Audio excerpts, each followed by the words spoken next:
네, 오늘 본문 말씀을 가지고 우리의 원동력이라는 제목으로 함께 말씀을 나누겠습니다. 모든 일에는 분명한 목표가 있어야 하고 또 그 목표에 도달할 힘이 있어야 합니다. 그 힘을 원동력이라고 합니다. 아무리 목표가 훌륭해도 목표까지 도달할 힘이 없으면은 그 목표를 이룰 수가 없죠. 원동력은 그런 차원에서 매우 중요한 겁니다. 그러니까 다 자동차를 비유로 말하면 엔진과 같은 역할을 하는 거예요. 이 원동력은 사람을 움직이는 힘이 있습니다. 그래서 이 원동력을 이해하고 관리하는 건 목표를 가진 사람들에게 매우 중요한 사항이 되는 거죠. 원동력은 다양한 형태로 나타날 수 있지만 일반적으로는 내적인 원동력과 외적인 원동력이 있습니다. 내적 원동력은 자기 스스로 동기와 열정을 찾아서 목표를 이루어 가는 것을 이야기합니다. 그러니까 예를 들어서 기도 중에 성령님이 주시는 감동과 말씀이 있으면 그게 힘이 되죠. 그러니까 그게 원동력이 돼서 영적인 목표를 세울 수 있고 그 목표를 향해 나아갈 수 있습니다. 외적 원동력도 있는데 외적 원동력은 주변 환경이나 또는 타인으로부터 영향을 받는 겁니다. 예를 들어서 어떤 사람의 성숙한 신앙에 도전을 받으면 그것이 힘이 되죠. 그 원동력이 돼서 나도 성숙한 신앙을 좀 갖고 싶다. 훌륭한 믿음을 갖고 싶다라는 목표를 세우게 되고 그 목표를 향해 전진하게 됩니다. 이렇게 목표를 세우는 동기부터 또 목표를 이루는 과정까지 모든 걸 가능케 만드는 것이 바로 원동력입니다. 이 원동력이 없으면 아무리 훌륭한 목표가 세워져 있더라도 다다를 수가 없겠죠. 자, 여러분, 우리에게는 성전 프로젝트라는 목표가 있습니다. 하나님이 주신 비전이죠. 하지만 이 목표를 이루기 위해서 역시 우리에게도 원동력이 필요합니다. 성전 프로젝트는 몇몇 사람의 헌신과 지혜로 완성되는 게 아니라 모든 성도가 동참해야 가능한 일이죠. 우리의 원동력은 모든 성도가 같은 마음과 같은 말과 같은 뜻을 가지고 함께 가야지만 생길 수가 있는 거죠. 모든 성도가 내적 원동력을 갖든 또는 외적 원동력을 갖든 원동력이 있어야 우리에게 주신 하나님의 이 목표를 향해 나아가고 이 목표를 완수할 수가 있습니다. 리더가 해야 될 일은 성도들이 목표에 도달할 수 있도록 원동력을 제공하는 겁니다. 동참해야 될 이유가 뭔가? 우리가 함께 해야 될 동기는 무엇인가? 하나님의 말씀을 제공해서 확신을 심어주고 또 그리고 우리가 함께 나아갈 수 있도록 하는 것이죠. 오늘 우리가 함께 나누는 말씀은 그런 차원에서 매우 중요한 말씀입니다. 여러분, 오늘 말씀을 잘 받으시고 각자 자신의 것으로 삼아서 이 성전 프로젝트를 함께 이루어갈 수 있는 원동력을 갖게 되기를 주님의 이름으로 축복합니다. 자, 그렇다면 말씀으로 들어가 보도록 하죠. 느헤미야는 동생 하나니에게 예루살렘에 있는 사람들이 성벽이 무너진 채 큰 어려움과 수모를 당하고 있다는 이야기를 듣죠. 그 자리에서 주저앉아 며칠이나 슬퍼하고 울며 금식하며 하나님께 기도합니다. 하나님께서 그 느헤미야의 기도에 응답을 하시는데 어떻게 응답하셨는가? 자, 1장 11절을 한번 함께 보도록 하지요. 자, 오늘 본문은 2장에 있고 우리가 지금 볼 본문은 1장 11절 우리 같이 한번 읽어보겠습니다. 시작. 주여 구하오니 귀를 기울이사 종의 기도와 주의 이름을 경외하기를 기뻐하는 종들의 기도를 들으시고 오늘 종이 형통하여 이 사람 앞에서 은혜를 입게 하옵소서 하였나니 그때에 내가 왕의 술관원이 되었느니라. 아멘. 느헤미야는 왕에게 은혜를 입게 해달라고 기도했고 기도한 지 4개월이 지난 어느 날 드디어 왕을 만나서 자신의 상황을 이야기하게 되죠. 그러니까 하나님의 응답이 기도한 지 4개월 만에 이루어지게 된 것입니다. 사실 지난주에 설교하면서 매우 중요한 사실 하나를 여러분께 말씀드리지 않은 게 있어요. 예루살렘에 1차로 귀환한 사람들이요, 성벽을 세우려고 했던 적이 있었어요. 근데 실패로 돌아갑니다. 왜 실패했냐면 아닥사스다 왕이 성벽 재건을 막았습니다. 예루살렘에 귀환한 사람들이 성벽을 막 세우려고 했을 때 주변 그 나라 총독들이 아닥사스다 왕에게 서신을 보내요. 예루살렘의 성벽 재건을 멈추게 해달라고 요청을 합니다. 아닥사스다 왕이요, 이들이 지금 성벽을 재건하려고 하는데 이거는 황제에게 도전을 하는 것입니다. 그러니까 성벽을 세우지 못하게 해주세요 라고 서신을 보내고, 아닥사스다 왕이 그 요청을 받아들여서 예루살렘의 성벽 재건을 멈추라고 명령했던 겁니다. 그랬던 왕이 느헤미야의 요청에 성벽 재건을 승인했던 거죠.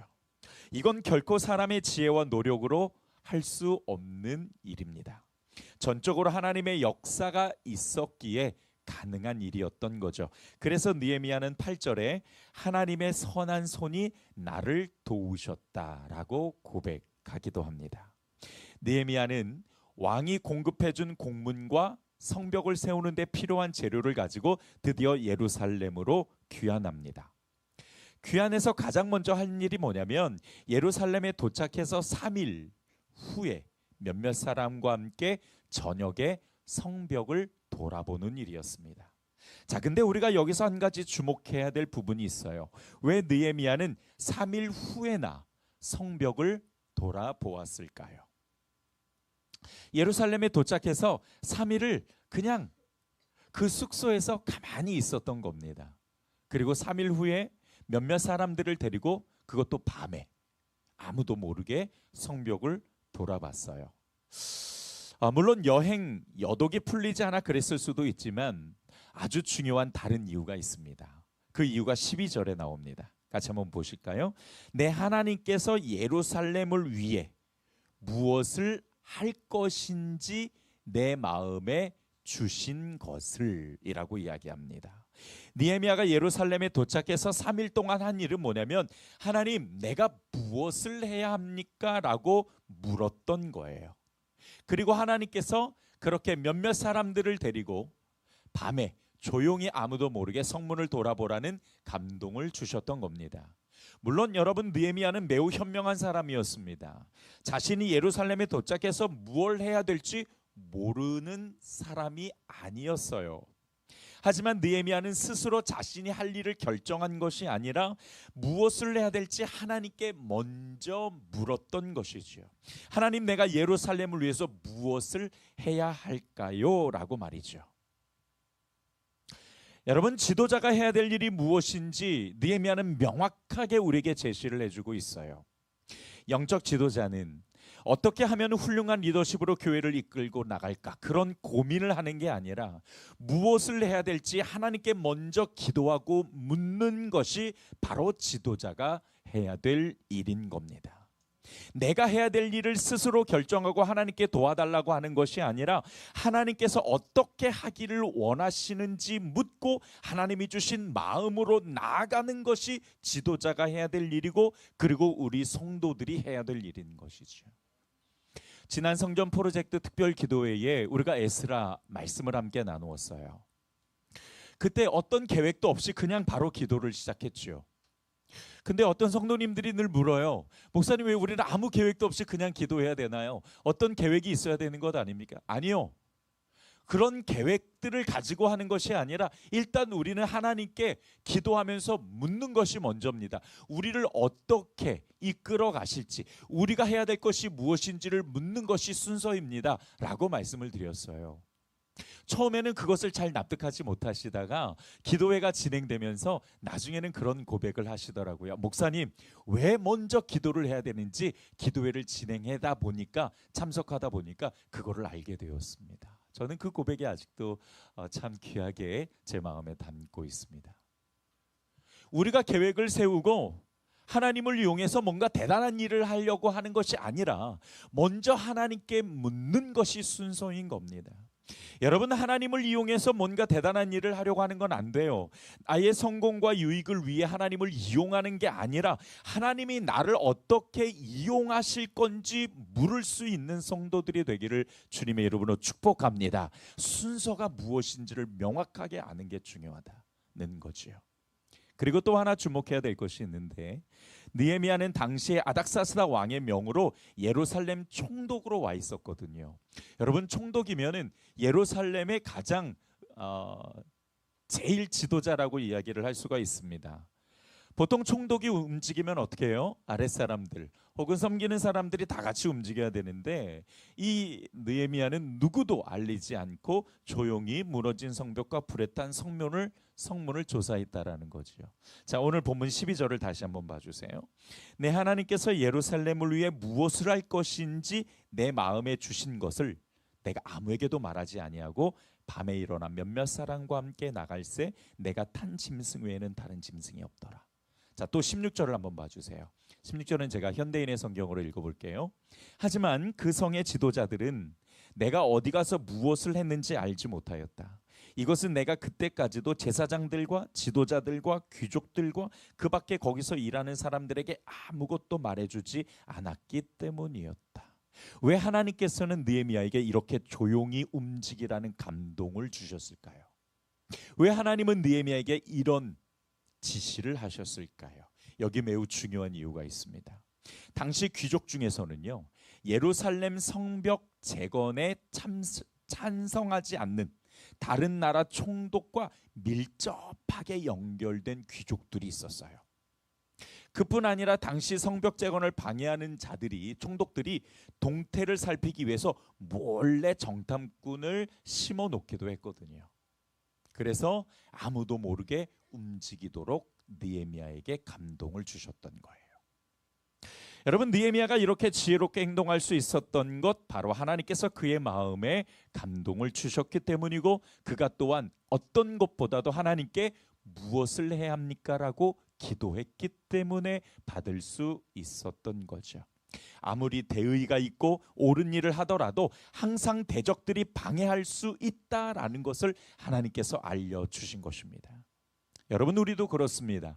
하나님이 주신 성전 프로젝트가 우리에게 주신 사명이라 할지라도 우리를 방해하는 대적들이 있다라는 걸 늘 인식하실 수 있어야 해요. 절대로 편안한 길로 갈 수 없습니다. 여러분, 누가 우리의 길을 방해합니까? 사단이 방해하지요. 사탄은 우리 교회가 하나님의 뜻을 행하도록 그냥 놔두지 않아요. 어머, 세안교회가 큰일을 하고 있네, 내가 잘하도록 응원해야지. 사탄이 어디 그러겠습니까? 어떻게든 간에 방해하고 어떻게든 간에 지도자를 무너뜨려서 하나님의 뜻을 이루지 못하게 하죠. 언제 누구를 통해서든 방해하고 걸림돌을 만들어 놓을 겁니다.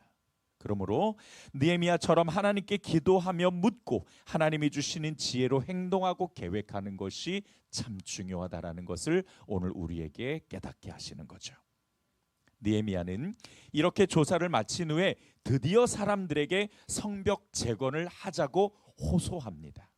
어떤 말로 호소했는지 오늘 본문 17절과 18절을 중요한 부분이니까 같이 한번 읽어보겠습니다. 시작. 후에 그들에게 이르기를 우리가 당한 곤경은 너희도 보고 있는 바라. 예루살렘이 황폐하고 성문이 불탔으니 자, 예루살렘 성을 건축하여 다시 수치를 당하지 말자 하고, 또 그들에게 하나님의 선한 손이 나를 도우신 일과 왕이 내게 이른 말씀을 전하였더니 그들의 말이 일어나 건축하자 하고 모두 힘을 내어 이 선한 일을 하려 하매. 아멘. 그들의 말이 일어나자, 그리고 우리가 건축하자, 모두 힘을 내서 이 선한 일을 하려고 했다라는 것이지요. 이것이 바로 원동력입니다. 느헤미야는 두 가지 내용을 가지고 이스라엘 백성들에게 호소했고, 그것이 원동력이 되었어요. 첫 번째로는 더 이상 수치를 당하지 말자라고 말합니다. 당시 예루살렘은 폐허가 되어서 성문은 불탔고 없으며 성벽은 거의 무너진 상태였어요. 근데 느헤미야는 그런 현실을 똑바로 직시하고 바라보라고 이스라엘 사람들에게 이야기를 해요. 지금 예루살렘이 당하고 있는 어려움이 어떤 건지, 지금 우리가 가지고 있는 문제가 무엇인지를 똑바로 바라보라는 것이죠. 문제를 회피하고 덮어버리려는 것이 아니라 문제 앞에서 똑바로 서서 그 문제를 해결하는 데 필요한 건강한 자세를 먼저 요구하고 있는 것입니다. 여러분, 문제는 우리가 똑바로 바라보고 그 문제 앞에 섰을 때에 그것을 해결할 수 있는 원동력을 가지게 돼요. 어제 사명자 캠프를 다녀왔습니다. 올해 함께 사역할 부서장들과 함께 워크숍을 했어요. 사명자 캠프에서 여러 가지 이야기를 나눴는데 가장 먼저 나누었던 얘기가 어떤 것이었냐면 현재 우리 교회의 현실을 직시하는 것이었습니다. 우리 교회가 영적으로 어느 위치에 있는지, 또 우리의 문제가 무엇인지를 똑바로 직시하고 그 문제를 보면서 어떻게 우리가 이 문제를 건강하게 반응할 것인지를 함께 이야기를 했습니다. 처음으로 우리 중간 리더들의 생각과 교회를 향한 마음을 제가 들을 수 있었어요. 저는 그 자리에서 큰 희망을 발견했습니다. 문제를 회피하지 않고 직시할 수 있다라는 건 우리가 나아가야 될 방향이 어딘지를 바라볼 수 있는 눈이 열렸다는 거거든요. 여러분, 물론 우리의 문제는 우리 능력으로 해결할 수 없어요. 그럴 수 있었다면 벌써 했겠죠. 그러나 하나님이 어디로 이끌어 가실지 그 방향을 찾을 수 있으려면은 먼저 우리의 문제를 분명하게 인식하는 것부터 시작하는 거죠. 그래서 너무 귀한 시간이었고 저는 그 워크숍을 통해서 큰 희망을 발견할 수 있었던 겁니다. 느헤미야도 마찬가지였어요. 현실을 도피하거나 억지로 긍정적으로 바라보려고 하지 않았습니다. 문제를 직시하고 현실을 똑바로 바라봤던 거죠. 왜? 하나님은 바로 거기서 일하시기 시작하는 겁니다. 문제의 현장에서, 누구도 해결할 수 없는 현장에서 바로 하나님은 일하기 시작하신다라는 거죠. 우리가 할 수 없다라고 인정하고 하나님 앞에 굴복하고 두 손을 번쩍 들 때에 비로소 하나님의 일하시는 시간이 되는 것입니다.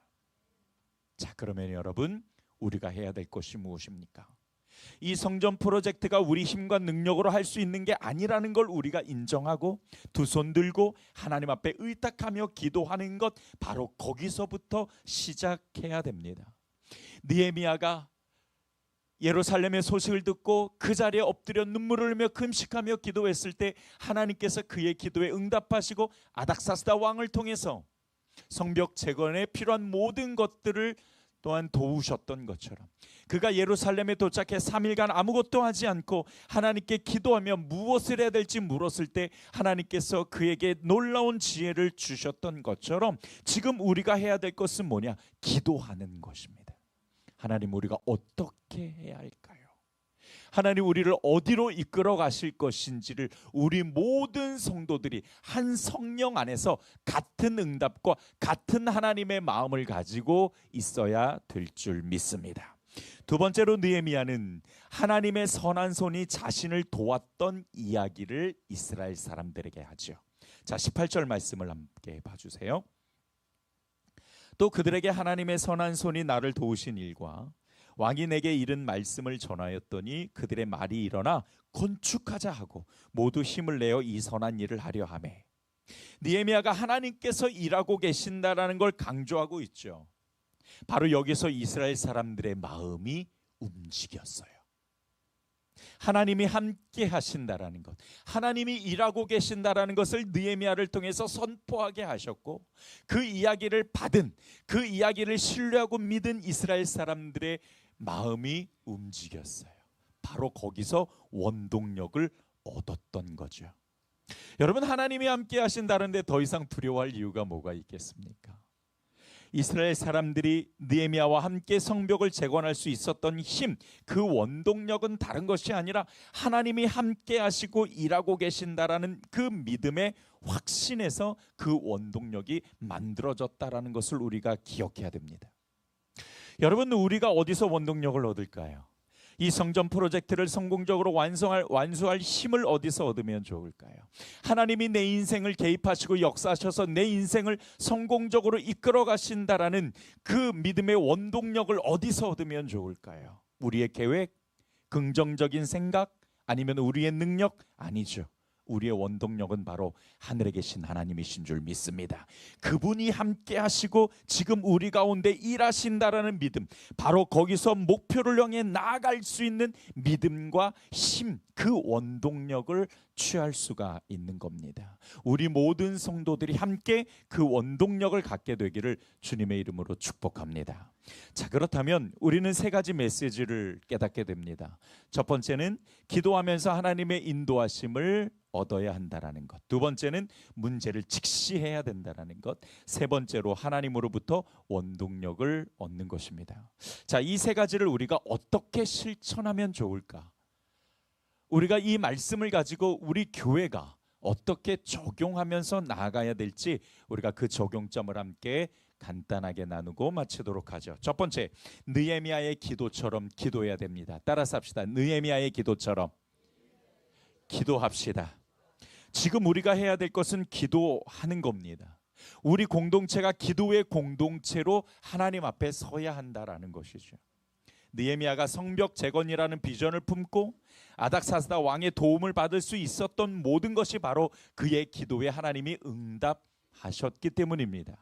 예루살렘에 도착해 3일간 기도하며 하나님의 감동과 지혜를 얻은 것처럼 지금 우리가 해야 될 것은 다른 것 아니에요. 오직 기도하는 것입니다. 자, 이제 우리가 릴레이 기도를 시작합니다. 성전 프로젝트를 위한 릴레이 기도를 시작할 건데 한 사람도 빠지시면 안 돼요. 근데 이름을 안 적고 가시는 분들이 몇 있으시더라고요. 다음 주에 적으시겠죠. 더군다나 여러분께 기도문을 나눠드리고 시간에 맞춰 여러분이 정한 시간에 그냥 기도문을 읽어주시면 되는 거니까 어렵지 않게 누구나 다 동참하실 수 있을 겁니다. 여러분께 다시 한번 말씀드립니다. 성전 프로젝트는 두 가지 주제가 있어요.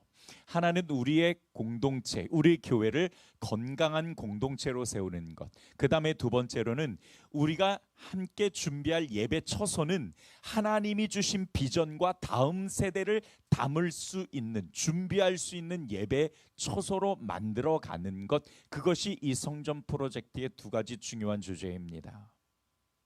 우리에게 주신 이 사명을 완수하기 위해서 우리가 해야 될 것은 하나님 우리가 무엇을 해야 됩니까? 하나님 우리가 어떻게 해야 됩니까? 라고 물으며 우리 모든 성도들이 함께 기도해야 하는 것입니다. 한 성령께서 우리 모든 성도들에게 동일한 마음과 동일한 뜻과 동일한 말과 동일한 기도를 가지고 하나님 앞에 나아가게 하실 것이고 그 기도를 통해서 하나님은 역사하실 줄 믿습니다. 두 번째, 느헤미야처럼 문제를 직시해야 합니다. 느헤미야가 현실을 직시하고 문제를 인정한 것처럼 우리도 우리의 부족함과 연약함을 인정하고 하나님 앞에 겸손하게 서는 것이 중요해요. 왜 느헤미야가 이스라엘 사람들에게 현실을 직시하라 그랬을까요? 우리의 무너진 성문, 우리의 무너진 그 성벽들을 바라보라고 했을까요? 더 이상 수치를 당하지 말자. 우리 여기서 머물러 있지 말자라는 뜻입니다. 여러분, 문제의 긍정적 효과가 있어요. 그것은 뭐냐면 문제를 인식하면은 그 부정적인 부분들을 무너뜨릴 수 있다라는 긍정적 효과가 있습니다. 그래서 문제는 결코 문제로 끝나지 않아요. 우리가 문제를 바로 인식하고 그 문제 앞에 섰을 때 그 문제로 인해서 우리가 치워버려야 될, 우리가 해결해야 될 것이 무엇인지를 알게 된다라는 거예요.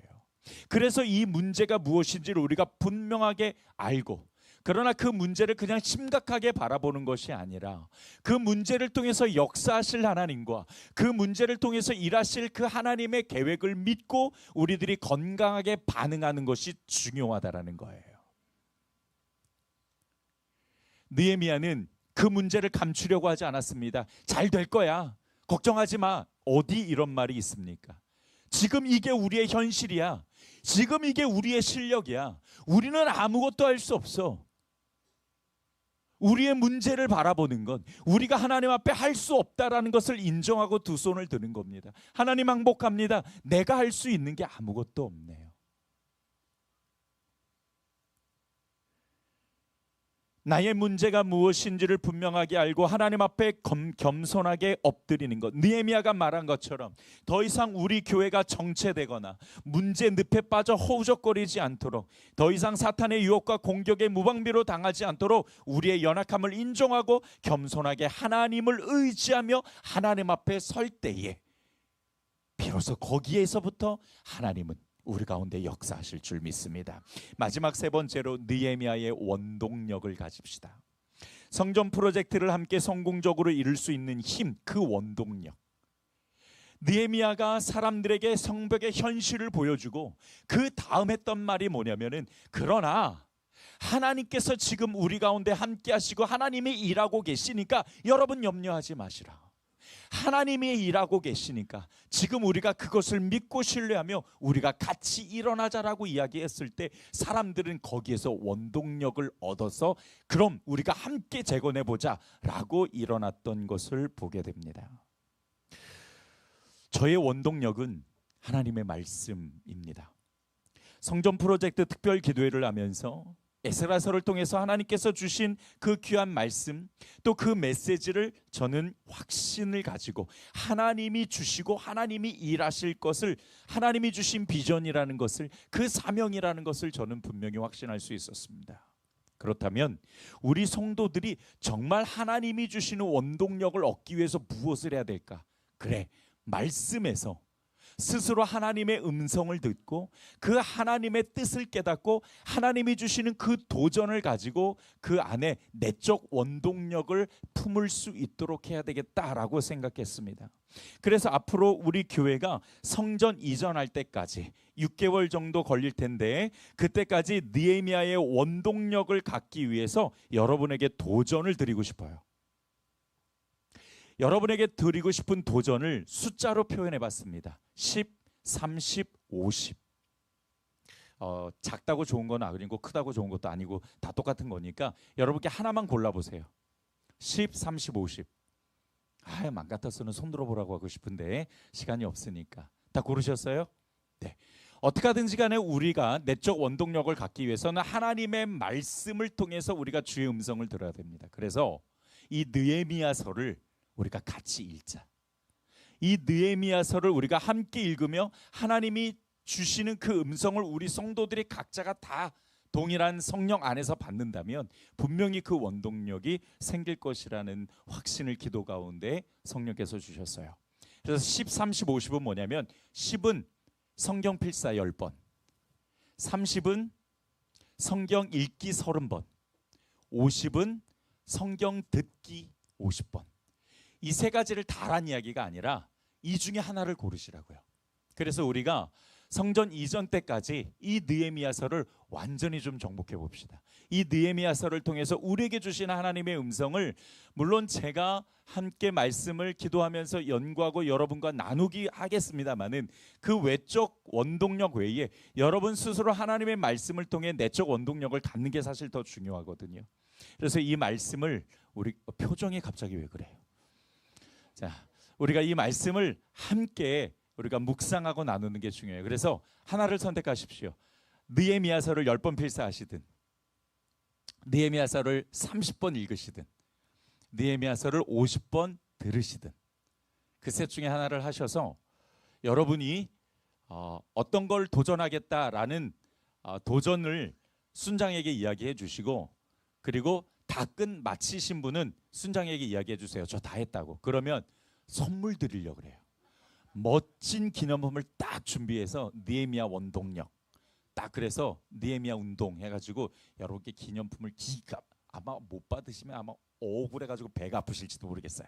자, 그러니까 여러분 꼭 함께 동참하시고, 우리가 이제 릴레이 기도를 하잖아요. 그 릴레이 기도를 하는 그 기간 한 6개월 정도에 여러분께서 이 느헤미야서를 필사를 하시든 읽으시든 들으시든 해서 우리가 이 느헤미야서를 통해서 주신 하나님의 음성을 우리가 함께 직접 깨닫고 또 원동력을 가졌으면 좋겠습니다. 이렇게 해서라도 우리가 하나님의 말씀에서 원동력을 가지고 성전 프로젝트에 동참했으면 좋겠네요. 말씀을 정리하겠습니다.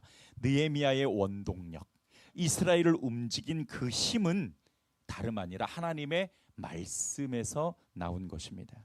우리도 우리의 원동력이 하나님에게서 나와야 돼요. 그렇게 하기 위해 느헤미야의 기도로 기도하고 느헤미야처럼 문제를 직시하고 느헤미야의 원동력으로 힘을 모아 하나님이 주신 성전 프로젝트를 완수할 수 있기를 주님의 이름으로 축복합니다. 아버지 하나님, 오늘 말씀을 통해 우리 모든 성도들이 이제 함께 도전을 가지고 나아갑니다. 내적 원동력과 또 말씀을 통한 외적 원동력으로 우리가 이 성전 프로젝트를 능히 해낼 수 있는 원동력, 그 힘을 주시고 또 우리가 함께 하나님 앞에 영광 올려드릴 수 있도록 하나 되게 하여 주시옵소서. 예수님의 이름으로 기도드렸습니다. 아멘.